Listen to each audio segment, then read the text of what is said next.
Suara klakson bas dan teriakan kernet bersahut-sahutan di terminal kota tua, bercampur dengan makian dan tawa kasar para preman yang berjaga di pos-pos liar. Di sudut area parkir yang nyaris tak terurus, seorang pria tua dengan topi lusuh dan rompi kumal berdiri mengatur kendaraan masuk. Itulah Dharma, tukang parkir yang tampak seperti orang biasa. Tak banyak yang tahu, tangan keriputnya dulu pernah memegang kendali atas seluruh terminal ini. Kini, ia hanya diam menatap sisa-sisa kejayaan yang berubah jadi kekacauan, seperti menyaksikan reruntuhan istananya sendiri. Langkahnya pelan saat ia berjalan di antara deretan mobil, menyapa sopir-sopir dengan senyuman kecil. Tapi di balik sorot matanya yang teduh, tersembunyi bayangan masa lalu yang kelam. Di sana, ia pernah berdiri sebagai raja tanpa mahkota, mengatur jalanan dengan tangan besi dan darah.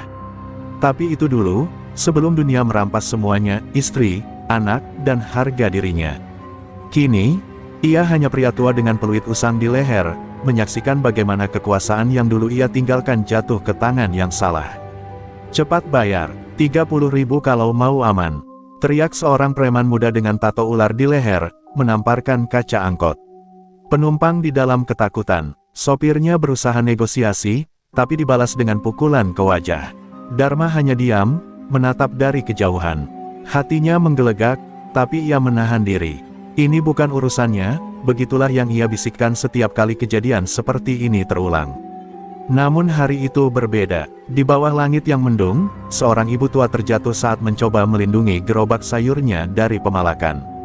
Darah mengalir dari keningnya, orang-orang hanya menonton, termasuk Dharma. Tangannya mengepal, nafasnya berat, dunia seakan menertawakannya. "Kau lihat, inilah wajah dari kekuasaan yang kau biarkan tumbuh."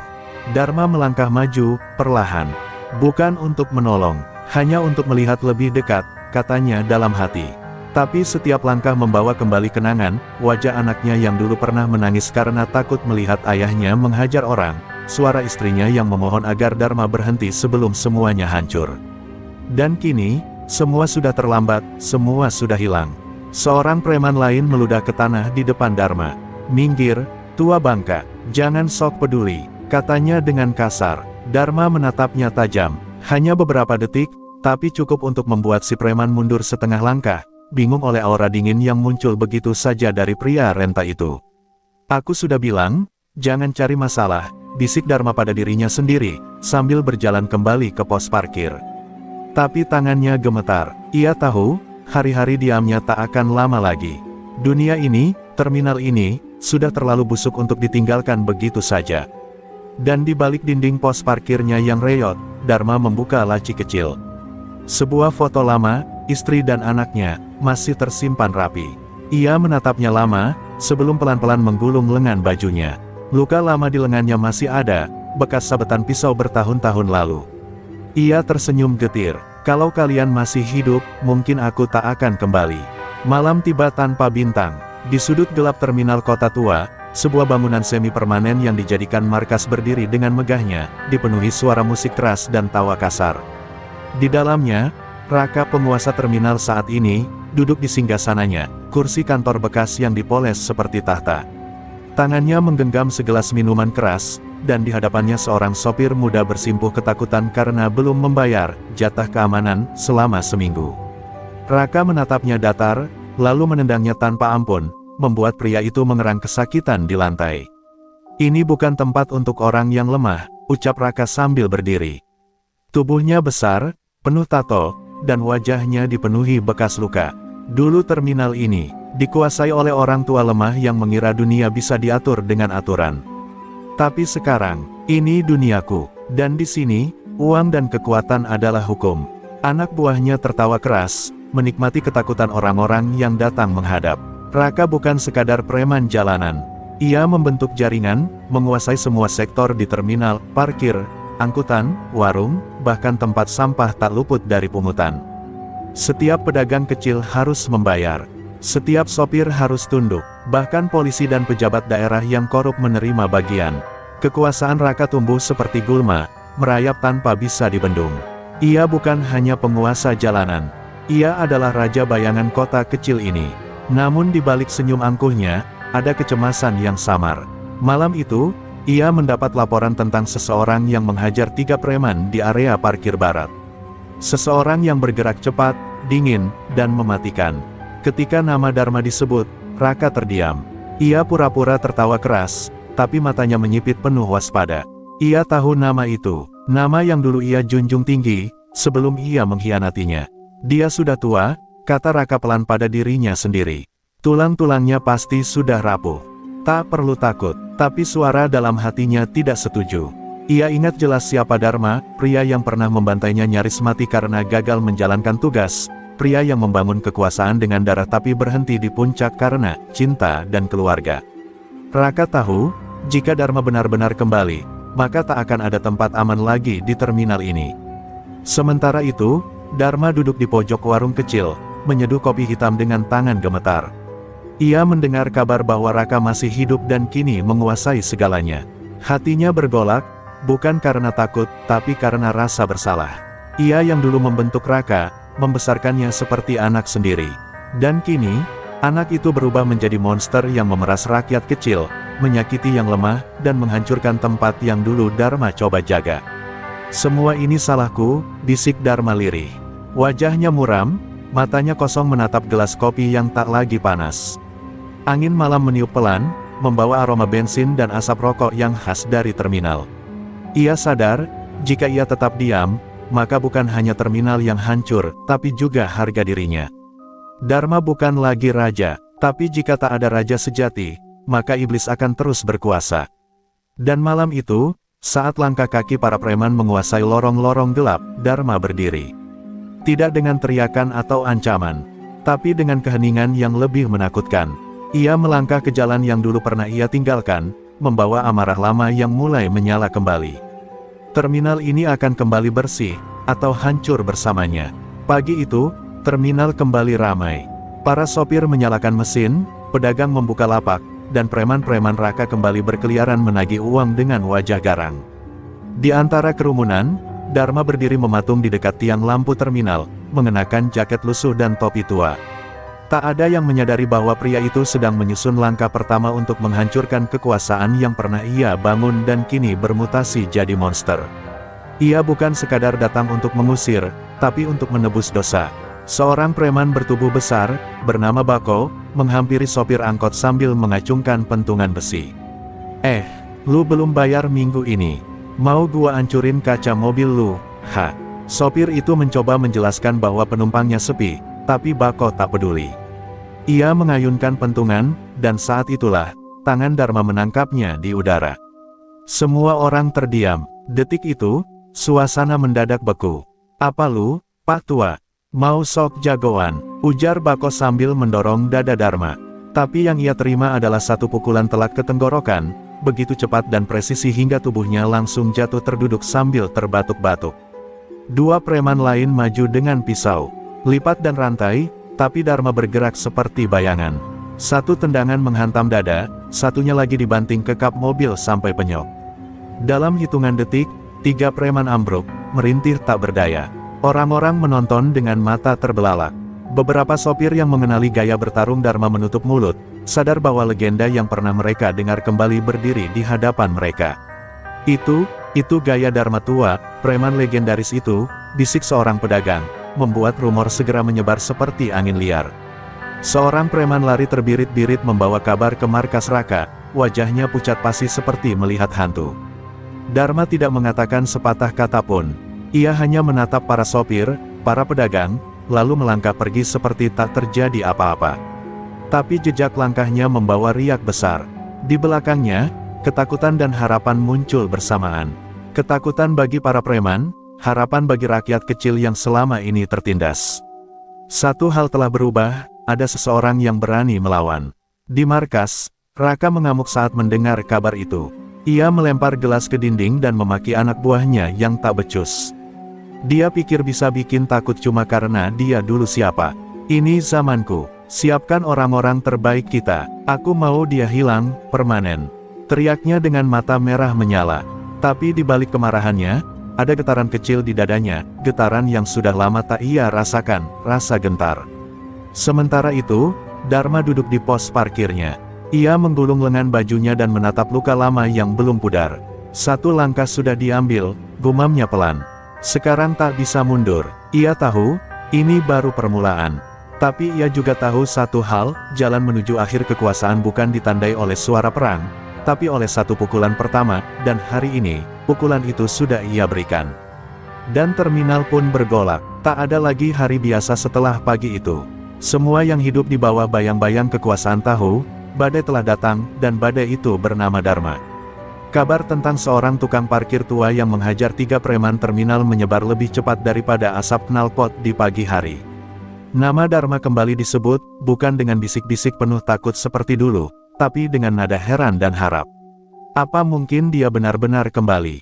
Tanya seorang sopir pada temannya di warung kopi. Kalau iya, berarti neraka buat Raka udah dekat, jawab yang lain sambil meneguk kopinya dengan senyum tipis. Jalanan mulai berdesas-desus, dan diam-diam, banyak yang mulai berharap. Sementara itu, Raka duduk di kursi singgasananya dengan wajah muram. Di sekelilingnya, anak buahnya mulai tak tenang. Yang dulu pernah melihat Dharma bertarung tahu betul, pria itu bukan orang biasa. Ia tidak hanya kuat, tapi punya aura yang bisa membungkam satu ruangan penuh hanya dengan tatapan. Tenang, ujar Raka berusaha menenangkan orang-orangnya. Dia itu masa lalu, sekarang aku yang pegang semuanya. Dia cuma bayangan yang kelamaan hidup. Dan bayangan bisa hilang kalau kita matikan cahayanya. Tapi tak ada satupun dari mereka yang betul-betul percaya ucapan Raka. Mereka tahu, Dharma bukan sekadar legenda. Ia adalah simbol dari dunia keras yang pernah berdiri di atas disiplin, bukan kerakusan. Dunia yang mungkin kejam, tapi punya aturan. Dunia yang Raka hancurkan dengan kekejaman dan keserakahan. Dan sekarang, dunia itu sedang menuntut balas melalui tangan si tukang parkir tua. Dharma, sementara itu, berdiri memandangi terminal dari atap warung kosong yang dulu pernah ia bangun sebagai tempat singgah para sopir. Bangunan itu kini rusak, penuh coretan dan sampah. Tapi baginya, tempat itu adalah saksi. Saksi dari kejayaan, pengkhianatan, dan kehancuran. Mereka tak butuh aku jadi raja lagi, gumamnya. Tapi mereka butuh seseorang yang membuat tempat ini punya harga diri lagi. Di bawah atap itu, ia bertemu dengan Yayan, mantan anak buah setianya yang kini bekerja sebagai tukang cuci mobil. Wajah Yayan penuh keraguan saat melihat Dharma berdiri seperti dulu, diam, tapi penuh ancaman. "Bang, beneran mau balik lagi?" tanya Yayan pelan. Dharma tak menjawab, ia hanya menatap langit dan mengangguk pelan. Itu cukup bagi Yayan. Ia tahu, jika Dharma sudah memutuskan, maka tak ada yang bisa menghentikannya. Tidak polisi, tidak Raka, tidak kematian. Kalau begitu, gue ikut.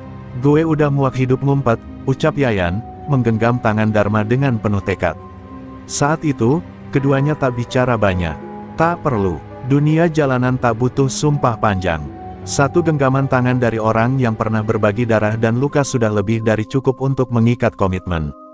Malam itu, dua bayangan bergerak diam-diam di sudut-sudut terminal, menyusuri bekas pos-pos lama yang dulu mereka dirikan. Mereka mencatat, mengamati, dan mendengarkan.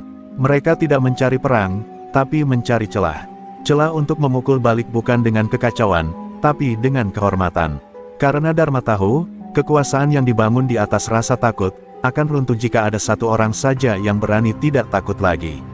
Dan di kursi kayu reyot pos parkirnya, Dharma duduk tenang sambil menatap kosong ke jalan. Tapi dalam pikirannya, satu peta sudah tergambar jelas, peta kekuasaan Raka, titik-titik lemahnya, dan di mana ia akan memulai serangan berikutnya. Ia tak akan mundur, karena Dharma sudah kembali, bukan untuk berkuasa, tapi untuk menuntaskan semuanya. Dharma duduk sendirian di bawah sinar lampu terminal yang temaram, menatap sebatang rokok yang belum ia nyalakan. Angin malam berhembus pelan, membawa bau solar, keringat, dan kenangan. Di tangannya tergenggam sebuah liontin kecil yang sudah kusam, satu-satunya peninggalan dari istrinya yang telah tiada. Ia membuka liontin itu, menatap foto kecil di dalamnya. Wajah sang istri tersenyum lembut, dan di sampingnya seorang anak laki-laki kecil, memegang tangan ayahnya dengan polos. Itu adalah keluarga yang direnggut dari Dharma dengan cara paling keji, oleh orang yang dulu ia percayai. Semua bermula 5 tahun lalu, saat Dharma masih berdiri sebagai penguasa terminal. Meski keras dan kejam, ia tak pernah membiarkan kekuasaan mencemari hatinya. Ia menjaga keseimbangan, memberi makan anak buahnya tapi tidak membiarkan mereka memangsa rakyat kecil. Namun saat ia memutuskan mundur demi keluarganya, kekuasaan itu tak benar-benar ia tinggalkan, ia wariskan secara buta pada yang dianggap setia. Dan dari situlah Raka muncul, dengan senyum palsu dan mata yang penuh ambisi. Dharma mengingat malam itu, malam di mana rumah sederhananya dibakar habis oleh orang-orang bertopeng. Ia sempat berlari masuk, mencoba menyelamatkan anak dan istrinya, tapi yang ia temukan hanyalah abu dan tubuh hangus yang tak lagi bisa dikenali. Ia sempat mengira itu ulah musuh lamanya. Tapi beberapa minggu setelah itu, Yayan, yang masih setia, membisikkan satu nama yang membuat darah Dharma berhenti mengalir, Raka. Waktu itu, Dharma tidak membalas. Ia pergi, menghilang, membenamkan diri dalam sunyi dan kesepian, berharap bisa melupakan segalanya. Tapi malam ini, duduk di sudut terminal yang dulu ia lindungi, Dharma menyadari satu hal, luka itu tidak pernah sembuh. Dendam itu tidak pernah mati. Ia hanya tertidur, menunggu saat untuk bangkit dan membakar segalanya. Saya lihat api itu, Bang, ujar Yayan pelan, berdiri di belakang Dharma sambil membawa 2 gelas kopi. Api di mata abang, dulu saya pikir udah padam. Tapi ternyata belum, Dharma menatapnya sejenak, lalu tersenyum tipis. Kau tahu kenapa saya tidak mati waktu itu, Yan? Tanyanya lirih. Karena Tuhan belum izinkan, karena saya masih punya hutang. Dan hutang itu, harus dibayar. Yayan mengangguk. Ia tahu benar, bahwa ketika Dharma sudah mulai berbicara seperti itu, tak ada jalan mundur. Bagi orang seperti Dharma, dendam bukan sekadar emosi, tapi janji. Dan janji bagi orang seperti dia, lebih sakral daripada hidup itu sendiri. Terminal ini tidak hanya akan menjadi medan tempur, tapi altar penebusan dosa yang telah lama dipendam. Sementara itu, di markasnya yang megah dan bengis, Raka kembali menerima laporan, preman-premannya mulai takut turun ke lapangan. Nama Dharma kembali bergema, seperti kabut yang perlahan menyelimuti seluruh wilayah. Kalian takut pada hantu tua, teriaknya murka, tapi di dalam hatinya, Raka tahu, Dharma bukan hantu, dia adalah api lama yang tak pernah padam. Dan malam pun kian larut. Di antara tiang-tiang terminal yang berkarat, di balik deru mesin dan teriakan kernet, 2 pria berdiri menghadap dunia yang rusak. Satu dengan dendam, satu dengan setia, dan di tengah mereka, ada janji yang tak terucapkan, bahwa dalam waktu dekat, kekuasaan yang dibangun dengan darah akan dibayar lunas dengan darah pula. Dharma berdiri di depan bangunan kosong yang dulunya adalah gudang penyimpanan logistik terminal. Disitulah, bertahun-tahun lalu, ia pertama kali menemukan Raka, seorang remaja kurus kotor yang mencuri nasi bungkus dari sopir bus. Dharma tak menghajarnya, justru ia bawa ke warung, diberi makan, lalu ditanya satu hal sederhana, kamu mau terus jadi maling kecil, atau jadi orang yang ditakuti semua maling? Dari situlah semuanya dimulai. Raka, si anak jalanan yang lapar, menjadi anak didik paling berbahaya yang pernah dimiliki Dharma. Ia mengajari Raka segala hal, membaca situasi, bertarung cepat, mengenali kelemahan manusia lewat sorot mata. Raka tumbuh, bukan hanya kuat, tapi cerdas dan licik. Ia jadi tangan kanan Dharma, mengatur wilayah timur terminal dengan ketegasan yang bahkan melebihi gurunya. Dharma bangga, bahkan terlalu bangga, hingga buta akan ambisi yang ia tanam sendiri. Ia pikir, Raka akan jadi penjaga jalanan. Tapi ternyata, yang ia bangun adalah penghancurnya sendiri. Yayan mengingat hari-hari terakhir sebelum Dharma menghilang. Ia melihat bagaimana Raka mulai menyusun jaringan sendiri di balik punggung sang guru. Raka mulai menyuap oknum polisi, menggandeng pejabat kelurahan, dan menghilangkan beberapa loyalis Dharma secara misterius. Tapi Dharma saat itu tak menggubris. Ia sibuk mengurus anak dan istrinya yang sedang sakit-sakitan. Ia pikir Raka hanya mencari jati diri. Tapi sesungguhnya, Raka sedang menggali lubang kubur untuknya. Gue salah besar, Yan, ucap Dharma lirih, berdiri di tangga gudang berkarat itu. Gue kira cinta dan kepercayaan cukup buat bikin orang setia. Ternyata, yang gue bangun malah jadi ular berbisa. Ia menunduk, menggenggam tanah dengan erat seolah ingin mencabut masa lalu yang terkubur di sana. Dia bunuh anak dan istri gue, bukan karena dendam, tapi karena mereka adalah satu-satunya alasan gue tak mau kembali. Yayan tak bisa menjawab, matanya berkaca-kaca. Ia menyaksikan dengan mata kepala sendiri rumah Dharma dibakar. Ia tahu pelakunya, tapi tak mampu berbuat apa-apa karena saat itu ia dalam pelarian. Raka tahu satu-satunya cara menaklukkan Lu adalah menghancurkan rumah Lu, ucap Yayan lirih. Dan dia benar, Lu pergi. Tapi malam ini, segalanya berbeda. Dharma tak lagi sendiri, ia tak lagi takut kehilangan, karena yang ia punya kini hanyalah satu hal, balas dendam. Dia tumbuh dari tangan gue, Yan. Tapi dia lupa satu hal, dia belum pernah benar-benar mengalahkan gue, ujar Dharma, suaranya tajam seperti pisau. Dan sekarang, dia akan lihat, apa artinya membangunkan iblis yang dia kira sudah mati. Di sisi lain kota, Raka termenung di balkon markasnya. Wajahnya murung, matanya kosong menatap malam. Ia mengingat masa-masa dilatih Dharma, dipuji, bahkan dipeluk. Tapi Raka membenci satu hal, Dharma selalu punya batas. Ia membiarkan orang-orang lemah hidup. Ia tidak pernah memeras sampai kering. Dan bagi Raka, itu adalah kelemahan. Aku tak mau jadi bayangannya selamanya, bisiknya. Kali ini, aku pastikan dia benar-benar lenyap. Dan malam pun terasa lebih dingin dari biasanya. Di dua sisi dunia yang dulu bersatu, dua murid dan guru kini bersiap saling menghabisi. Tak ada lagi kasih, tak ada lagi hormat, yang tersisa hanyalah luka, dan dendam yang belum lunas. Langit mendung menggantung di atas terminal ketika Dharma dan Yayan duduk di warung kecil milik Butarmi, janda tua yang sejak dulu berjualan nasi uduk di pinggir gerbang masuk. Warung itu nyaris roboh, dindingnya bolong, atapnya bocor. Namun satu hal yang tak pernah rusak, keteguhan hati pemiliknya. Dulu kalau abang masih di sini, tak ada preman berani sentuh dagangan saya, ucap Butarmi sambil menatap Dharma. Sekarang, tiap hari mereka minta jatah, kadang sampai 2 kali. Saya capek. Dharma menunduk, menahan rasa bersalah yang menusuk dalam. Tapi ketika ia menatap mata Butarmi yang mulai berkaca-kaca, ia sadar, diam bukan lagi pilihan. Ia sudah kembali, dan ia takkan biarkan semua ini terus terjadi. Saya nggak janji bisa beresin semuanya secepat kilat, ucap Dharma pelan. Tapi saya janji satu, orang-orang kayak ibu, nggak akan diinjak-injak lagi. Yayan, yang selama ini jadi bayang-bayang Dharma, kini tampil ke depan. Ia mulai menyusuri lapak-lapak, mendekati sopir tua, tukang becak, dan pengamen jalanan, orang-orang yang dulu hidup aman di bawah bayang Dharma. Banyak dari mereka kini hidup dalam ketakutan. Namun saat mendengar bahwa Dharma telah kembali, sesuatu dalam diri mereka bangkit, keberanian yang lama tertidur. Kalau Bang Dharma beneran mau beresin terminal ini, kami ikut, ujar Pak Jangkung, sopir Metro Mini tua yang matanya penuh bara semangat. Pelan-pelan, kekuatan kecil mulai terbentuk. Bukan dari para tukang pukul bayaran, tapi dari hati orang-orang yang selama ini diinjak. Mereka bukan tentara, bukan preman. Tapi mereka tahu jalanan, tahu siapa yang jahat dan siapa yang hanya bertahan hidup. Dengan mereka, Dharma membangun kembali jaringan yang dulu pernah hilang, jaringan bukan untuk menguasai, tapi untuk melindungi. Di sebuah garasi tua milik Haji Rozi, pemilik bengkel yang pernah diselamatkan Dharma dari pemalakan puluhan tahun lalu, kini jadi markas rahasia kecil mereka. Di sana mereka berdiskusi, menyusun rencana, dan membagikan informasi. Dharma tak menyuruh siapa-siapa angkat senjata.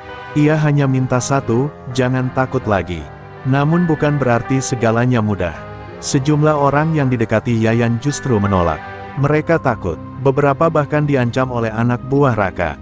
Bahkan malam itu, satu pemuda yang baru bergabung ditemukan babak belur di bawah jembatan bas. Wajahnya lebam, kakinya patah. Tapi dengan senyum tipis ia berkata, saya tetap di pihak Abang Dharma, walau harus merangkak. Melihat itu, Dharma menggenggam tangannya erat. Bukan karena marah, tapi karena hatinya nyeri. Rasa bersalah yang selama ini menghantui mulai berubah bentuk, menjadi semangat yang tak bisa dipadamkan. Kalau mereka berani lukai orang-orang ini, maka aku akan balas dengan luka yang lebih dalam, ucapnya dingin di hadapan para pendukungnya yang jumlahnya baru segelintir, tapi jiwanya menyala. Dan di kegelapan malam, ketika Raka tertawa angkuh di markasnya, yakin bahwa tidak ada satupun yang berani melawannya, ia lupa satu hal penting, bahwa kekuasaan yang dibangun di atas rasa takut akan runtuh ketika cukup banyak orang memilih untuk tidak takut lagi. Hening menyelimuti garasi tua yang kini menjadi pusat perlawanan Dharma.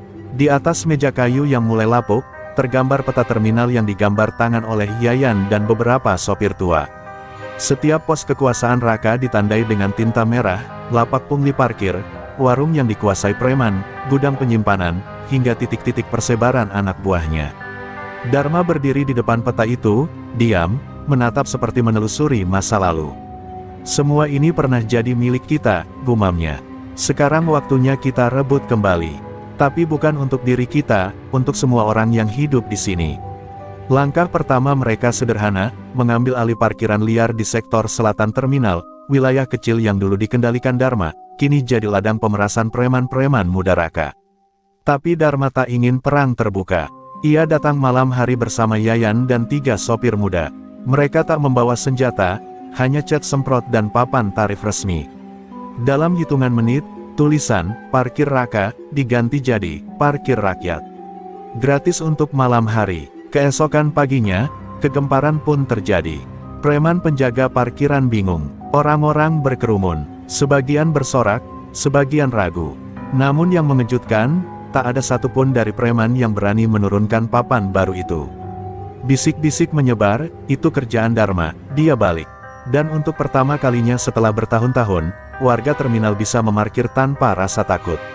Sekecil itu, tapi dampaknya seperti badai. Raka yang menerima laporan dari anak buahnya langsung naik pitam.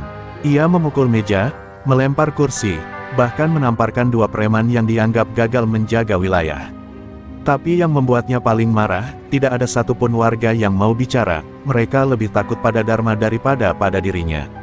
Kalau satu pos bisa diambil, besok semua ikut, katanya geram. Ia sadar, Dharma tidak sedang membuat keributan. Ia sedang mengambil kembali waktu yang pernah ia tinggalkan. Gerakan itu tak berhenti di situ. Dalam seminggu, Dharma dan kelompok kecilnya berhasil merebut 2 warung dari tangan preman, membebaskan 1 sopir dari hutang palsu, dan menyingkirkan juru pungli dari tempat penurunan penumpang. Mereka bergerak cepat, tepat, dan selalu diam. Dharma tahu, kekuasaan seperti jaring laba-laba. Robek 1 benang, seluruh sarangnya gemetar. Yayan, yang semula hanya menjadi bayangan Dharma, kini memimpin operasi-operasi kecil. Ia bahkan berhasil menyusup ke jaringan logistik terminal, menggandeng beberapa petugas yang selama ini diam tapi muak pada dominasi Raka. Sedikit demi sedikit, orang-orang mulai berdiri. Mereka melihat Dharma bukan sebagai raja lama yang haus kuasa, tapi sebagai api kecil yang kembali menyala di tengah dinginnya ketakutan. Namun kemenangan ini bukan tanpa balas. Salah satu pedagang yang membantu Dharma ditemukan tergeletak dengan wajah lebam, mulut berdarah, dan sepucuk pesan di dadanya, jangan ikut campur, atau nasibmu seperti ini. Dharma menggenggam kertas itu erat, lalu meremasnya. Kalau mereka berani main kotor, maka mulai sekarang, aku tidak akan pakai sarung tangan lagi. Dan di malam yang sunyi, ketika Dharma memandangi terminal dari kejauhan, ia tahu, ini bukan hanya perang wilayah, tapi perang jiwa. Ia tidak sedang merebut kekuasaan. Ia sedang memutar balik arah waktu, mengembalikan tempat ini pada kehormatan yang pernah hilang. Dan waktu itu, sudah mulai mundur. Hari itu, matahari terasa lebih panas dari biasanya. Terminal kota tua penuh sesak oleh kendaraan dan peluh manusia. Namun suasana tak lagi sama, semenjak Dharma dan kelompok kecilnya mulai merebut wilayah. Ketakutan bukan lagi milik rakyat kecil. Justru preman-preman Raka kini gelisah, melirik ke belakang setiap kali berjalan. Mereka tak tahu dari mana serangan akan datang, dan itulah yang paling menakutkan. Tapi hari ini, Raka memutuskan untuk membalikkan keadaan, dengan darah. Sore menjelang ketika 3 anak buah Dharma sedang membantu Pak Jangkung mengamankan parkiran yang baru direbut. Tiba-tiba, suara knalpot berderu kencang. 6 motor masuk menerobos kerumunan, masing-masing dikendarai preman bertopeng dengan senjata di tangan, rantai, besi, dan balok kayu. Tanpa peringatan, mereka menyerbu. Terjadi kekacauan, jeritan dan suara kaca pecah membelah udara. Salah satu anak buah Dharma dipukul keras di kepala hingga terkapar di atas aspal, darah mengalir deras. Dharma yang mendengar keributan dari kejauhan segera berlari, napasnya berat tapi langkahnya mantap. Saat ia tiba, tanah sudah basah oleh darah. Wajahnya membatu melihat anak buahnya, seorang pemuda bernama Jojo, menggeliat di tanah dengan kepala robek. Orang-orang hanya menonton, takut bergerak. Preman-preman itu tertawa, berdiri memamerkan kemenangannya, tak sadar siapa yang kini berdiri di belakang mereka. Tanpa aba-aba, Dharma menerjang. Tidak ada kata, tidak ada peringatan. Satu pukulan menghancurkan rahang. Satu tendangan membuat tubuh terpental ke kap mobil. Yang lain mencoba menyerang, tapi Dharma seperti bayangan yang bergerak cepat, dingin, dan mematikan. Dalam waktu kurang dari 2 menit, keenam preman itu terkapar, satu di antaranya pingsan dengan tangan tertekuk ke arah yang salah. Dharma berdiri di tengah lingkaran tubuh mereka, dadanya naik turun, tapi matanya dingin. Warga yang menyaksikan itu membisu. Tapi dalam hening itu, semangat mereka tumbuh. Beberapa mulai berani membantu korban, ada yang membawa air, ada yang menolong mengangkat tubuh Jojo ke becak motor. Saat itu, terminal tidak hanya menyaksikan perkelahian, ia menyaksikan perubahan. Dharma, si tukang parkir tua, telah menjadi simbol harapan, bukan lagi legenda masa lalu, tapi pemimpin yang nyata. Namun serangan itu punya satu tujuan yang lebih besar dari sekadar balas dendam. Itu adalah pesan dari Raka, aku bisa kapan saja mengirim maut ke lehermu. Dan Dharma tahu, ini bukan lagi permainan taktis. Ini sudah menjadi perang berdarah. Dan perang ini tak akan selesai tanpa korban. Ia berdiri menatap tubuh Jojo yang dibawa pergi, lalu menunduk dan menyentuh darah di tanah. Ia mengangkat tangannya, merah menetes dari ujung jari. Kalau ini harga yang harus dibayar, bisiknya, aku akan bayar lunas. Di sisi lain kota, Raka tersenyum puas di markasnya. Ia mendengar laporan perkelahian, tapi tidak cemas. Ia ingin Dharma meledak, ingin darah ditumpahkan, karena dalam kekacauan, Raka tahu cara bermain. Tapi yang tak ia duga, adalah bahwa darah yang tumpah hari ini bukan mematikan semangat Dharma, justru membakarnya. Dan malam itu, Dharma memandangi langit yang mulai gelap, lalu berkata lirih pada dirinya sendiri, kalau aspal ini harus jadi saksi perjuangan, biarlah ia basah oleh darah orang yang tepat. Terminal kota tua mulai seperti sarang semut yang gelisah.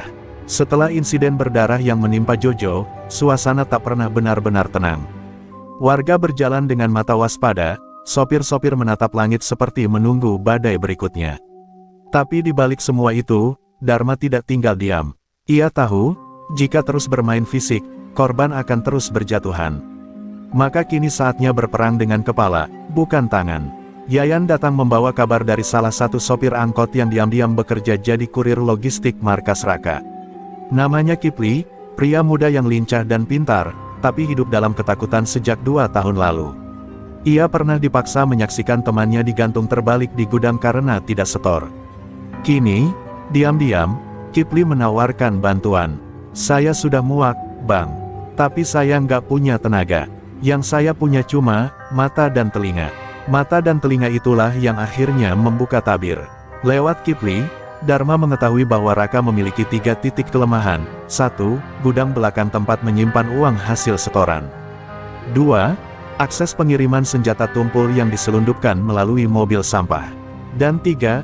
Yang paling penting, adalah seorang kaki tangan bernama Derry, tangan kanan Raka yang mulai goyah karena merasa dilupakan.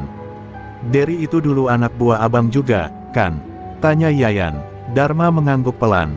Dulu dia seperti anak sendiri. Tapi dia terlalu suka main dua sisi. Malam itu, Dharma dan Yayan bertemu Kipli di sebuah gang sempit belakang terminal, hanya diterangi lampu dari warung kopi tua. Kipli menyerahkan denah gudang, jadwal pengiriman, dan satu pesan rahasia dari Derry. Dia mau ketemu, tapi syaratnya, cuma 4 mata. Di tempat netral, dia takut dipantau, ujar Kipli dengan suara bergetar. Dharma menyetujui, tapi ia tahu, ini bisa jadi jebakan, atau kunci akhir dari seluruh perlawanan. Hari pertemuan ditentukan, pukul 2 dini hari, di gudang truk tua yang sudah ditinggalkan di luar batas terminal. Di tempat itu, Dharma datang sendirian, hanya membawa peluit dan pisau kecil di balik rompinya. Derry muncul, wajahnya tirus, mata sayu seperti orang yang tak lagi bisa tidur tenang. Gue capek, Bang, katanya pelan. Raka bukan lagi orang yang kita kenal. Dia jadi iblis. Gue cuma mau satu hal, selamat. Percakapan itu berlangsung singkat, tapi penuh ketegangan. Derry menyerahkan salinan nama-nama pengkhianat, rute pelarian Raka jika sewaktu-waktu dia terdesak, bahkan identitas polisi yang dibayar. Tapi jangan libatkan gue ke depan. Gue bantu dari bayangan aja, ucapnya. Dharma menatap lama, lalu mengangguk. Ia tahu Derry bukan pahlawan. Tapi di dunia kotor seperti ini, kadang pengkhianat juga bisa jadi penyelamat. Kembali ke markas, Dharma menggelar semua informasi. Wajah-wajah preman bayaran, jadwal pengiriman barang, jalur suap, semua kini ada dalam genggamannya. Terminal ini bukan lagi ladang gelap tanpa peta. Kini mereka punya jalan, tapi jalan itu penuh jebakan. Kalau kita salah langkah, kata Yayan, semua bisa habis. Dharma menjawab lirih, lebih baik habis saat melawan, daripada hidup dalam diam. Dan malam itu, untuk pertama kalinya sejak ia kembali, Dharma tidur dengan tenang. Bukan karena ancaman telah hilang, tapi karena untuk pertama kalinya, ia tahu persis, di mana musuhnya berdiri. Malam turun seperti selimut kelam tanpa bintang. Di tengah kesunyian itu, Dharma dan Yayan bergerak. Tak ada pekikan perang, tak ada drum genderang. Hanya napas pelan dan langkah senyap. Mereka tak lagi sekadar membalas dendam. Mereka sedang membongkar kerajaan gelap yang selama ini berdiri di atas penderitaan rakyat kecil. Dan mereka melakukannya, tanpa suara. Aksi pertama, gudang belakang, tempat menyimpan uang hasil setoran harian. Dengan bantuan Kipli dan 2 sopir yang menyamar sebagai tukang antar barang, Dharma menyusup masuk di tengah malam. Mereka tidak mencuri, mereka membakar seluruh dokumen, catatan setoran, dan sistem pencatatan yang menjadi alat pemerasan Raka. Dalam waktu 1 jam, ratusan lembar kertas menjadi abu. Pagi harinya, kekacauan terjadi. Anak buah Raka tak tahu siapa setor ke siapa. Uang hilang, saluran lumpuh. Selanjutnya, Dharma membidik jalur pengiriman senjata. Ia tahu, Raka menyelundupkan senjata tumpul seperti rantai, besi, dan pentungan lewat truk sampah yang keluar masuk terminal. Yayan dan 2 mekanik tua menyabot truk itu secara diam-diam. Ban dikempeskan, rem disabotase, dan 1 truk sengaja digiring ke jalan sempit hingga terguling. Saat polisi datang, ditemukan tumpukan pentungan di bawah tumpukan sampah. Raka panik, siapa yang bocorkan ini? Siapa pengkhianatnya? Namun yang paling mengguncang adalah aksi ketiga. Dharma menyebar selebaran rahasia ke seluruh terminal. Kertas kecil bertuliskan, jangan takut, Raka bukan Tuhan, kebenaran sedang berjalan, diam adalah dosa. Warga menemukan selebaran itu di bangku, di pintu angkot, bahkan di dalam karung sayur. Tidak ada yang tahu siapa penyebarnya. Tapi, semua orang tahu, itu pesan dari Dharma. Dan yang mengejutkan, banyak warga diam-diam menyimpannya. Semua aksi itu dilancarkan tanpa kekerasan, tanpa suara, tapi dampaknya mengguncang seperti gempa dalam tanah. Orang-orang mulai bicara, meski masih berbisik. Raka mulai goyah. Dharma pintar, dia tahu di mana harus memukul. Bahkan beberapa preman kecil mulai kabur, merasa tidak aman di bawah kekuasaan yang mulai rapuh. Raka semakin frustasi. Ia menuduh orang-orang dekatnya, menginterogasi Derry, bahkan menggeledah kamar anak buahnya sendiri. Tapi semakin ia mencurigai dan menekan, semakin loyalitas orang-orangnya luntur. Dharma tidak perlu menghancurkan Raka dari luar, Raka sedang menghancurkan dirinya sendiri dari dalam. Di malam sunyi, Dharma duduk di pos parkir, menatap langit. Di tangannya tergenggam selebaran yang sama, yang kini dibawa oleh angin kemana-mana. Tak perlu suara untuk menumbangkan gunung, gumamnya. Cukup waktu, dan retakan-retakan kecil. Dan malam itu, seluruh terminal tertidur dengan rasa aneh di dada mereka. Bukan ketakutan, tapi harapan. Harapan yang datang bukan dari teriakan, tapi dari amarah tanpa suara. Markas besar Raka yang dulunya ramai oleh tawa dan raungan musik kini sunyi seperti rumah duka. Dindingnya tetap kokoh, lampunya masih menyala terang, tapi suasana di dalamnya menggambarkan sesuatu yang tak terlihat, rasa takut. Raka duduk sendirian di kursi kulit hitamnya, menggenggam segelas kopi dingin yang tak disentuh. Matanya sembab, pandangannya kosong. Di meja, berserakan kertas laporan tentang aksi-aksi sabotase Dharma yang makin menggila. Tak ada satupun anak buahnya yang bisa menjelaskan, apalagi menghentikan. Gue udah kasih semuanya ke mereka, duit, kekuasaan, tempat, gumamnya lirih. Tapi sekarang mereka mulai pergi satu persatu. Wajahnya menegang. Ia ingat dulu, ketika pertama kali Dharma menolongnya dari kelaparan, bagaimana ia dipeluk dan diberi nama baru, bukan sekadar bocah curian, tapi anak yang bisa jadi besar. Tapi kini, bayangan Dharma bukan lagi sosok tua renta. Ia menjelma jadi hantu dari masa lalu yang perlahan menghancurkan seluruh kerajaan yang ia bangun dengan darah dan ketakutan. Raka memanggil Derry, tangan kanannya, tapi tidak ada jawaban. Ia memanggil Saman, anak buah paling setia, tapi hanya hening yang ia dapat. Ia mencoba menelepon beberapa nama penting, tapi nomor mereka tidak aktif. Ia mulai sadar, ia sedang sendirian. Kekuasaan yang dulu membuatnya jumawa kini berubah jadi kandang besi yang mengurungnya sendiri. Dan rasa sepi itu, jauh lebih menakutkan daripada Dharma. Ia berjalan pelan menuju kamar belakang, membuka lemari besi kecil yang dulu jarang ia sentuh. Di dalamnya, ada dua benda, uang tunai puluhan juta rupiah, dan sebuah foto lama. Di foto itu, Dharma muda berdiri di tengah Raka dan Derry. Mereka bertiga tersenyum, tangan bersilang di depan dada. Raka menatap foto itu lama, lalu perlahan menangis. Tangisan yang tak seperti preman, tapi seperti anak kecil yang kehilangan rumahnya. Gue nggak ngangka semua bakal begini, ucapnya pada dirinya sendiri. Gue cuma pengen jadi yang ditakuti. Pengen gak diinjak lagi. Tapi sekarang malah, ia tak melanjutkan kalimat itu. Suaranya tenggelam dalam isakan kecil yang patah. Ia sadar, ketakutannya terhadap kelemahan dulu membuatnya menjadi monster. Tapi ia juga sadar, monster yang ia ciptakan kini sedang diburu oleh Sang Pencipta. Dalam upaya terakhir, ia menyuruh dua orang bayaran untuk membakar garasi tua yang jadi markas Dharma. Tapi sebelum api sempat menyala, warga sekitar berdatangan, memadamkan sebelum sempat membesar. Seorang ibu, Bu Tarmi, berani berdiri menghadang preman dengan sapu di tangan. Kalau kalian ganggu Dharma lagi, kalian akan berhadapan dengan kami semua. Katanya lantang. Raka yang menerima kabar itu hanya terdiam, bukan karena takut, tapi karena tahu, ia telah kalah. Dan malam itu, untuk pertama kalinya, Raka tak tidur di kasurnya. Ia duduk di depan jendela besar, menatap terminal dari kejauhan. Ia melihat keramaian yang dulu ia kuasai, kini mulai berubah. Ia melihat warung-warung yang dulu bungkam, kini penuh suara. Ia melihat rakyat kecil yang dulu menunduk, kini menatap lurus. Dan ia tahu, semua itu karena satu orang, Dharma. Dalam hening, Raka berbisik pada dirinya sendiri, kalau waktu bisa diulang, gue mungkin akan tetap jadi anak jalanan, tapi nggak akan pernah hianatin orang yang pernah angkat gue dari lumpur. Tapi waktu tidak bisa diulang. Dan bagi seorang raja, penyesalan adalah tahta terakhir yang paling sepi. Pagi itu berbeda, matahari terbit dengan cahaya yang terasa lebih hangat, seolah memberkati langkah-langkah kecil para sopir, tukang parkir, pedagang kaki lima, dan pengamen yang kini berjalan lebih tegap di terminal kota tua.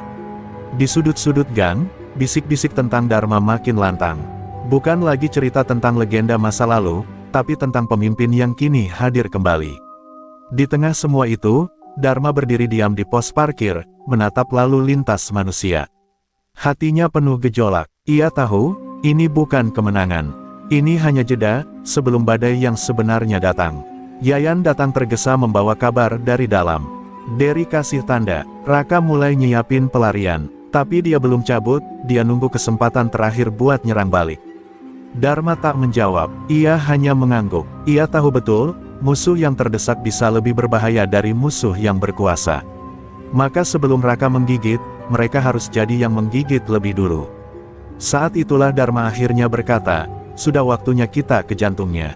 Ke markas besarnya. Rencana pun disusun di garasi tua milik Haji Rosi. Di ruangan sempit dan remang itu, belasan orang duduk melingkar, mantan sopir, pedagang, tukang servis, bahkan beberapa mantan preman kecil yang sadar arah angin telah berubah. Dharma berdiri di tengah mereka, memaparkan peta dan denah markas Raka. Kita nggak datang buat perang, katanya pelan. Tapi kalau mereka lawan, kita siap. Semua kepala mengangguk, wajah mereka mungkin lelah, tapi matanya menyala. Selama bertahun-tahun, mereka hanya jadi korban. Kini, mereka berdiri sebagai pejuang. Kipli yang dulu ketakutan, kini bersuara lantang soal jalur masuk dan pergantian shift preman. Pak Jangkung, sopir tua, bahkan menawarkan mobil bututnya dijadikan kendaraan pengalihan. Dan Bu Tarmi, ia menyiapkan logistik. Biar mereka tahu, yang kalian lawan bukan cuma Dharma, tapi kita semua, ucapnya sambil membungkus nasi dengan tangan gemetar, namun penuh cinta. Dharma tak bisa menahan haru melihat semua itu. Dulu, ketika ia tinggalkan terminal, ia pikir semua sudah hancur. Tapi ternyata, yang ia tinggalkan masih punya akar. Dan akar itu kini tumbuh dengan amarah, keberanian, dan tekad yang menyala. Malam hari sebelum aksi, ia duduk sendirian, menatap liontin kecil yang selalu ia bawa. Di dalamnya, foto istrinya dan anaknya tersenyum. "Besok, aku akan bayar semua ini," bisiknya. "Untuk kalian." Namun malam itu juga, Derry mengirimkan pesan terakhir, Raka tak sendiri. Ada orang luar yang datang. Preman bayaran dari luar kota. Senjatanya bukan cuma besi dan rantai. Dharma menggeleng pelan. "Biar mereka datang. Aku nggak takut sama kekuatan. Aku cuma takut kalau kita berhenti percaya." Ia berdiri, menggenggam pisau kecil di saku bajunya. Besok fajar, markas itu akan diguncang. Dan fajar itu pun datang. Terminal kota tua diselimuti kabut tipis, seolah langit pun menahan napas. Belasan orang menyusup diam-diam, menyebar seperti bayangan. Di kejauhan, bangunan besar markas Raka berdiri kokoh. Tapi hari itu, temboknya akan retak.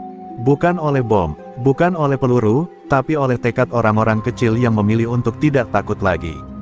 Dan ketika Dharma melangkah pertama ke depan pintu markas itu, ia tahu, langkah ini tak bisa ditarik kembali. Tapi ia juga tahu, ini adalah terang terakhir, sebelum gelap yang akan mengubah segalanya. Fajar belum sempurna menyala ketika Dharma berdiri tepat di depan gerbang besi markas besar Raka. Matanya menatap lurus tanpa ragu, meski di belakangnya hanya ada 12 orang, tak bersenjata api, hanya dengan keberanian dan alat seadanya. Di dalam bangunan itu, Raka dan puluhan anak buahnya sedang bersiap, dipimpin oleh preman-preman bayaran dari luar kota yang lebih ganas dan tak mengenal wajah.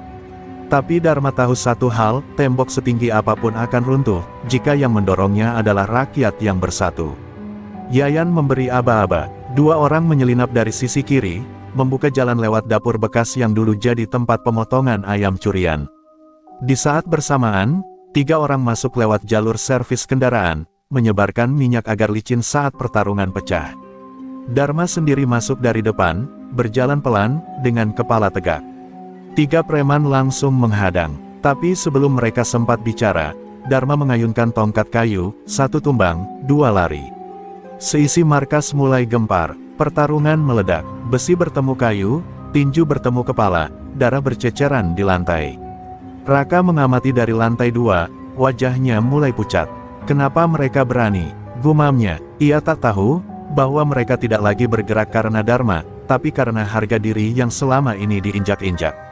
Para preman luar kota mencoba mendominasi, tapi mereka tak kenal medan. Dan warga lokal, mengenal setiap sudut bangunan itu seperti napas sendiri. Derry, yang sejak awal berdiri di sisi Raka, akhirnya mengambil langkahnya. Dengan suara pelan ia berbisik ke kuping Raka, "Udah cukup, Rak, ini bukan lagi tentang lu dan Dharma. Ini tentang apa yang lu hancurin." Tapi Raka menamparnya keras. "Lo pikir gue bisa mundur sekarang? Gue udah buang semuanya buat sampai di sini." Derry mundur perlahan, menatapnya penuh getir, lalu turun ke lantai bawah, dan mulai membantu Dharma secara terbuka. Salah satu titik paling mengerikan adalah di lorong sempit menuju ruang brankas. Di sana, Yayan bertarung 1 lawan 2 dengan preman bertubuh besar. 1 tikaman hampir menembus perutnya, tapi Kipli datang dari belakang dan menghantam musuh dengan batang besi. Dharma menerobos masuk beberapa detik kemudian, melihat Yayan terhuyung. Ia tak sempat berpikir, ia hanya berteriak, bawa Yayan keluar. Sekarang, lalu ia berbalik, dan naik ke lantai 2. Tempat Raka menunggu. Dharma mendobrak pintu, dan di sana, Raka berdiri, menunggu dengan pisau di tangan. Tak ada kata-kata, tak ada peringatan. Pertarungan pun pecah. Pisau menyambar udara, tongkat menghantam dinding. Dharma tertusuk di bahu, tapi tetap berdiri. Raka tertendang ke meja, tapi bangkit lagi. Mereka bertarung bukan seperti 2 manusia biasa, tapi seperti 2 bayangan masa lalu yang saling ingin saling menghapus. Sampai akhirnya, Dharma menjatuhkan pisau Raka, dan dengan napas tersengal, berkata, "Kekuasaan lu, cukup sampai di sini." Raka terjatuh, tubuhnya lemas. Ia memandang Dharma dengan mata merah basah, bukan karena marah, tapi karena tak percaya ia kalah. Di luar, markas telah dikuasai. Preman-preman menyerah, beberapa melarikan diri, dan warga kini berdiri di halaman markas dengan wajah penuh kemenangan. Tapi Dharma tidak mengangkat tangan. Ia hanya berdiri, menatap langit, darah menetes dari bahunya, dan berkata dalam hati, ini bukan kemenangan, ini hanya keadilan yang akhirnya pulang. Dan saat matahari akhirnya sepenuhnya muncul dari balik atap terminal, cahayanya menyinari markas besar yang kini bukan lagi simbol ketakutan, tapi simbol kebangkitan. Tembok terakhir sudah runtuh, dan Dharma tahu, satu bab terakhir masih menunggu. 3 hari telah berlalu sejak markas Raka tumbang. Terminal kota tua perlahan berubah wajah. Tak ada lagi suara bentakan, tak ada lagi preman minta jatah rokok. Di tempat-tempat yang dulu dikuasai rasa takut, kini terdengar tawa anak-anak, aroma nasi uduk, dan denting gitar pengamen. Kemenangan bukan sekadar milik Dharma, tapi milik semua yang pernah diam dan kini memilih bersuara.